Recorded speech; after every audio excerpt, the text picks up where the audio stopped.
Hello, I'm Mark McLaughlin, and I'll be reading to you today from my latest story collection, Empress of the Living Dead, 25 Tales of Horror and the Bizarre, available on Amazon.com.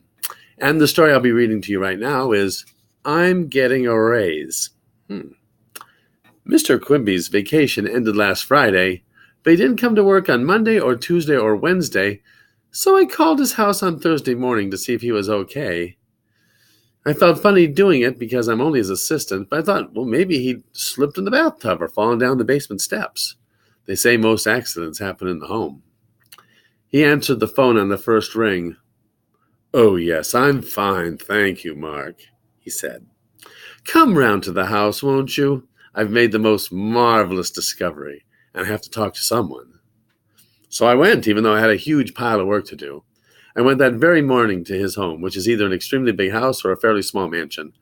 I banged the knocker, and while I waited for him to come to the door, I thought up some questions to ask about his vacation, which was in Egypt. When he answered the door, I hardly recognized him. He was so tan, and his pot belly was gone, and his thick red hair was dyed black. And, of course, he never wore a jewel-encrusted gold breastplate around the office. Mr. Quimby smiled, beckoned me in with a snaking finger, and closed the door whisper-quick behind me. In his living room, we sat side by side on an overstuffed divan shaped like an Egyptian barge. He then poured me a glass of champagne. A drink before noon! I felt like a wild man. And he told me about his vacation. He told me about that gibbous moon night that he met Lakma, the albino hermaphrodite tour guide. He told me about the purple and green hieroglyphic tattoos that covered the hermaphrodite's face and arms and petite cleavage. He told me about the secret tomb shown to him by Lakma, and about the sacred chalice that collected glowing red ichor from a dripping stalactite in that tomb.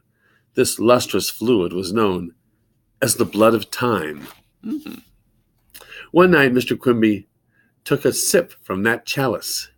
One sip was all anyone needed of that magical elixir. "I feel reborn," Mr. Quimby said to me. "And Mark, I think you've been doing some fabulous work for the company. From now on, you're going to be seeing some real money." He stopped to adjust his gold breastplate and added, "How does that sound to you?" All I could do was nod, like one of those little red toy birds that sip water. Scarabs crawled in circles around us as Mr. Quimby slathered on black eyeliner and painted his nails crocodile green and rambled on about the pyramids and Osiris and Horus and Anubis and the Book of the Dead and reincarnation. "Isn't memory the funniest thing?" he said. "I can remember my previous life as Cleopatra, but I can't recall my own father's birthday, or what I had for breakfast, or where I put my sunglasses, or even your middle name." "Well, that would be Anthony, sir," I said, as a scarab crawled up my leg. "Mark Anthony."